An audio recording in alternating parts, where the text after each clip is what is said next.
Hi, I'm Casey with Inside Innovation. That's me with the iLab team. Today, we'll be talking about Scrum. Scrum is a process used during software development. We decided to choose this topic because we started using Scrum in our innovation campaigns. You can find more information about us at ilab.gst.com,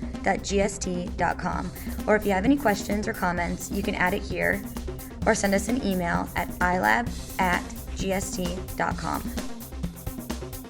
Scrum is a set of guidelines used during the development of a product from the early stages until its completion.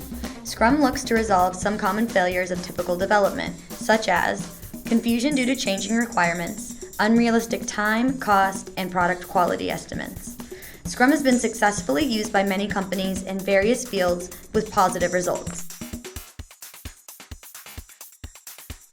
Here in the Innovation Lab, we have been using Scrum for our 2D barcode projects and iPhone development. To develop a product, we usually organize the Scrum team. The Scrum team is composed by several professionals, changing in number depending on different factors. The optimal size of the team is 7 people. Teams are self-organizing and there are no titles. This is the product owner. She is responsible for maintaining the product backlog. She also represents the users and customers of the product. The testers test the software to make sure that there is a deliverable product after each sprint. And this guy will actually be responsible for developing the product.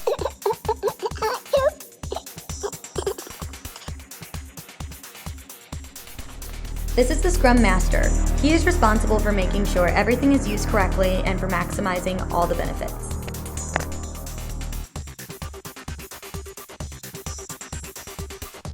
Now that we know who is who, let's talk about the methodology of Scrum.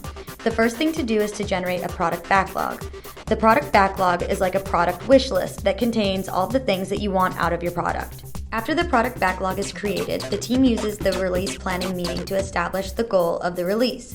For this meeting, the team will have the product backlog in hand to generate the sprint backlog. We generate the product backlog from different locations using Google Wave, and then the team meets to generate the sprint backlog.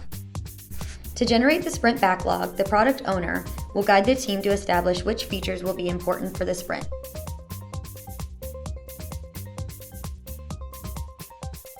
After choosing the features to be developed, the team organizes them according to their priority. Soon they give the same features an estimation of labor hours for each task.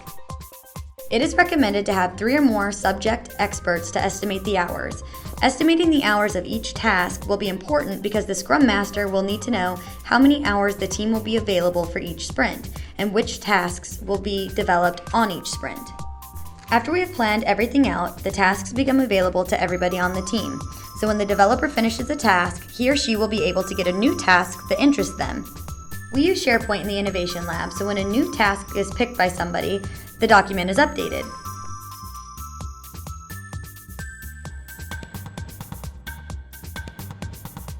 The Scrum Master is the person responsible of keeping track of all the tasks. He or she keeps track during the daily Scrum. The daily Scrum is a 15-minute meeting that is set up every day in the same place at the same time. Some companies prefer to call it a stand-up meeting because they do it standing up to make sure it won't last more than 15 minutes. During this meeting, the Scrum Master finds out if everything is running smoothly. He also finds out if there are any team difficulties and keeps track of all the work that has been done. These 15 minutes are also a time for the team to exchange new ideas.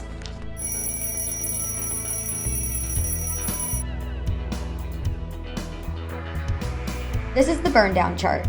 During the daily scrums, the team provides the Scrum Master with the tasks that they have done and how many hours they have worked.